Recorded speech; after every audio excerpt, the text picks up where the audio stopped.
Hello everybody, welcome to falcon computer academy. मैं हूं केवल विजय और मैं आज आपको टिप्स एंड ट्रिक्स में पढ़ाने जा रहा हूं कि हम अपने फोल्डर पे सिक्योरिटी किस तरह से अप्लाई कर सकते हैं, वो भी बिना किसी सॉफ्टवेयर के। ये सिक्योरिटी पासवर्ड तो अप्लाई नहीं हो सकता इस पर, मगर यह है कि ये आपके फ़ोल्डर को सिक्योर कर देगी। मीन्स के अगर आपके कोई फ़ोल्डर को डिलीट करना चाहता है तो वो डिलीट नहीं होगा, कॉपी करना चाहते हैं तो कॉपी नहीं होगा, रीनेम करना चाहते हैं तो रीनेम नहीं होगा, और उसे ओपन करना चाहते हैं तो वो ओपन नहीं होगा। तो घर में अक्सर ऐसा होता है कि एक ही लैपटॉप पे बहुत से अफराद काम कर रहे होते हैं, तो आप अपनी अहम फाइल्स को इस तरह से सिक्योरिटी अप्लाई करके महफूज कर सकते हैं। तो स्टार्ट करते हैं आज का लेक्चर स्टार्ट करने से पहले आप हमारा चैनल सब्सक्राइब कर लें और बेल के आइकन पे क्लिक करें ताकि मेरी आने वाली जितनी भी वीडियोज़ हैं उनकी नोटिफिकेशन आप तक बआसानी पहुंच सके। तो इसके लिए सबसे पहले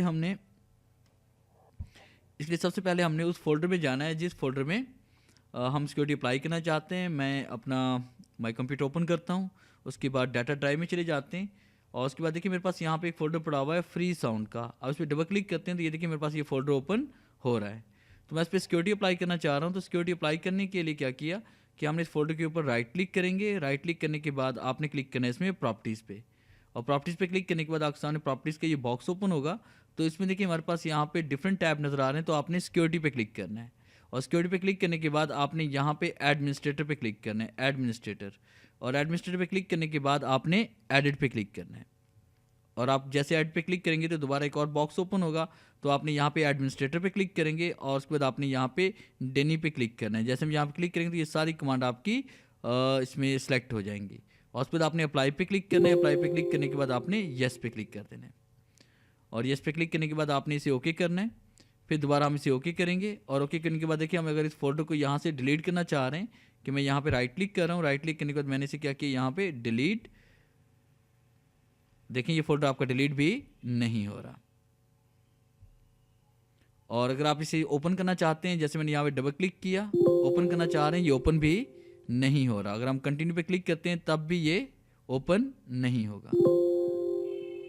और अगर हम इसे कॉपी करना चाह रहे हैं, जैसे मैंने यहाँ पे राइट क्लिक किया, राइट क्लिक करने के बाद मैंने यहाँ पे कॉपी पे क्लिक किया, और कॉपी पे क्लिक करने के बाद देखिए हम इसको पेस्ट करना चाह रहे हैं, तो राइट क्लिक करते हैं डेस्कटॉप पे, उसके बाद हम पेस्ट पे क्लिक करते हैं, तो ये देखिए आपका फोल्डर यहाँ पे पेस्ट भी नहीं हो रहा। तो इस तरह से आप अपनी फाइलों को सिक्योर कर सकते हैं। अब अगर हम सिक्योरिटी को रिमूव करना चाहते हैं तो दोबारा हमें वहीं जाना होगा कि आपने डाटा पे आना है। डाटा पे आने के बाद आपने क्या करना है, फ्री साउंड जो हमारे पास फोल्डर था इस पर राइट क्लिक करेंगे। राइट क्लिक करने के बाद आपने दोबारा प्रॉपर्टीज़ पे क्लिक करना है। फिर इसके बाद आप क्लिक करेंगे यहाँ पे सिक्योरिटी पे, और सिक्योरिटी पे क्लिक करने के बाद दोबारा हमने एडमिनिस्ट्रेटर पे क्लिक करना है। एडमिनिस्ट्रेटर पे क्लिक करने के बाद आपने इसे ऐड पे क्लिक करना है, और ऐड पे क्लिक करने के बाद दोबारा आपने एडमिनिस्ट्रेटर पे क्लिक करना है, और उस पर यहाँ पे तमाम कमांड्स को आपने रिमूव कर देना है। और उसके बाद आपने इसे अप्लाई और ओके क्लिक करेंगे, और फिर उसके बाद आपने ओके क्लिक करना है। अब इस फोल्डर पे आप डबल क्लिक करेंगे तब ये फोल्डर ओपन भी हो जाएगा, और इसे कॉपी करना चाहते हैं तो ये कॉपी भी हो जाएगा, और इसे अगर आप रीनेम वगैरह करना चाहते हैं तो ये रीनेम भी हो जाएगा, और डिलीट करना चाहते हैं तो ये डिलीट भी हो जाएगा। तो ये था हमारा आज का लेक्चर जिसमें मैंने आपको बताया कि हमने फोल्डर पे सिक्योरिटी किस तरह से अप्लाई करनी है। अगर आपको हमारी ये वीडियो अच्छी लगी है तो काइंडली से लाइक करें, शेयर करें और कमेंट्स ज़रूर दें।